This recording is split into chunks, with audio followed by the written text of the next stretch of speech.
Hello అండి. Welcome to Siri kitchen. ఈ రోజు మన కిచెన్ లో రాగి రొట్టెలు ఎలా ప్రిపేర్ చేయాలో చూపించబోతున్నాను. మనం రెగ్యులర్ గా చేసే రాగి ముద్ద, రాగి జావా కాకుండా ఇలా ఒకసారి రాగి రొట్టెలు ప్రిపేర్ చేసి చూడండి. చాలా టేస్టీగా ఉంటాయి. ప్రాసెస్ కూడా చాలా సింపుల్ అన్నమాట. ఈ రాగులు ముఖ్యంగా హెల్తీగా తింటూ బరువు తగ్గాలనుకునే వారికి, అలాగే డయాబెటీస్ తో బాధపడే వారికి షుగర్ లెవెల్స్ ని పెరగనివ్వకుండా చేయడంలో ఈ రాగులు బాగా ఉపయోగపడతాయి. సో ఇంకా లేట్ చేయకుండా హెల్తీ అండ్ టేస్టీ రాగి రొట్టెలు రెసిపీ ప్రాసెస్ ఏంటో వీడియోలోకి వెళ్ళి చూద్దాము.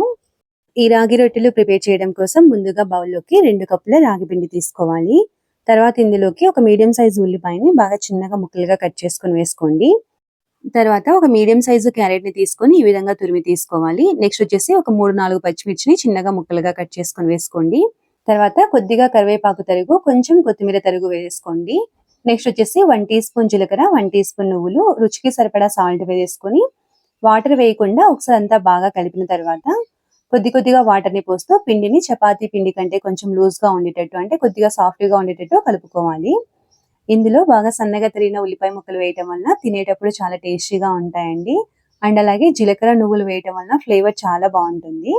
మీకు ఇక్కడ కన్సిస్టెన్సీ చూపిస్తున్నాను చూడండి. ఈ విధంగా కొంచెం లూజ్‌గా మెత్తగా ఉండాలి. ఈ విధంగా పిండిని కలిపిన తర్వాత మూత పెట్టేసి ఒక పావు గంట సేపు పక్కన పెట్టేసేయండి. మనం తీసుకున్న 2 కప్పుల రాగి పిండికి 1 కప్పు దాకా వాటర్ పడతాయి. ఇక్కడ చూపిస్తున్నాను చూడండి, కొంచెం వాటర్ మిగిలాయి. ఇప్పుడు మూత పెట్టేసి ఒక పావు గంట సేపు పక్కన పెట్టిన తర్వాత, పావు గంట తర్వాత పిండి కొంచెం టైట్‌గా అవుతుంది. కొంచెం గట్టి పడుతుందన్నమాట.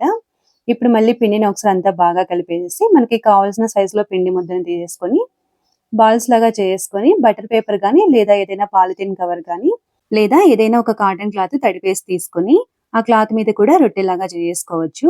ఇప్పుడు మిగతా పిండి తడి ఆరిపోకుండా మూత పెట్టేసి, ఇక్కడ నేను బటర్ పేపర్ మీద చేస్తున్నానండి. బటర్ పేపర్ కి లైట్ గా ఆయిల్ అప్లై చేసుకుని పిండి ముద్దను తీసుకుని రొట్టెలాగా చేసుకోవాలి. మనం తీసుకున్న రాగి పిండి క్వాంటిటీకి ఈ సైజులో ముద్దలు తీసుకుంటే 8-10 రొట్టెల దాకా అవుతాయండి. దాన్ని బట్టి మనం ఎన్ని కావాలో అన్ని ప్రిపేర్ చేసుకుంటే సరిపోతుంది. ఈ విధంగా రొట్టెలాగా ప్రెస్ చేసుకోవాలి. అవసరమైతే మధ్యలో కొంచెం చేతికి ఆయిల్ అప్లై చేసుకొని, మరీ మందంగా కాకుండా మరీ పలుచగా కాకుండా ఇక్కడ చూపిస్తున్నాను చూడండి, మీడియం థిక్నెస్ లో ఉండేటట్టు రొట్టెలాగా చేసుకొని వీటిని ఫ్రై చేసుకోవాలి.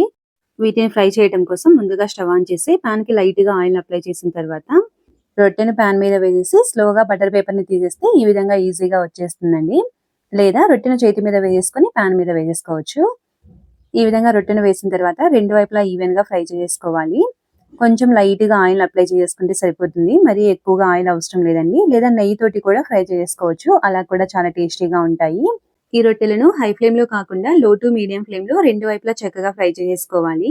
అలాగే ఇవి బాగా ఫ్రై అయిన తర్వాత ఆనియన్స్ కూడా కలర్ చేంజ్ అవుతాయి. అండ్ అలాగే పచ్చి వాసన పోయి మంచి వాసన కూడా వస్తుంటుంది. ఆ టైంలో మనము వేరొక ప్లేట్ లోకి తీసేసుకుంటే సరిపోతుంది. ఇదే విధంగా మిగతా పిండి మొత్తాన్ని రొట్టెలాగా చేసుకుంటే ఎంతో టేస్టీగా ఉండే రాగి రొట్టెలు రెడీ అయిపోతాయి. ఈ రాగి రొట్టెలు వేడివేడిగా ఉట్టివే తినేసేయచ్చండి. లేదా రైతా తోటి కూడా చాలా టేస్టీగా ఉంటాయి.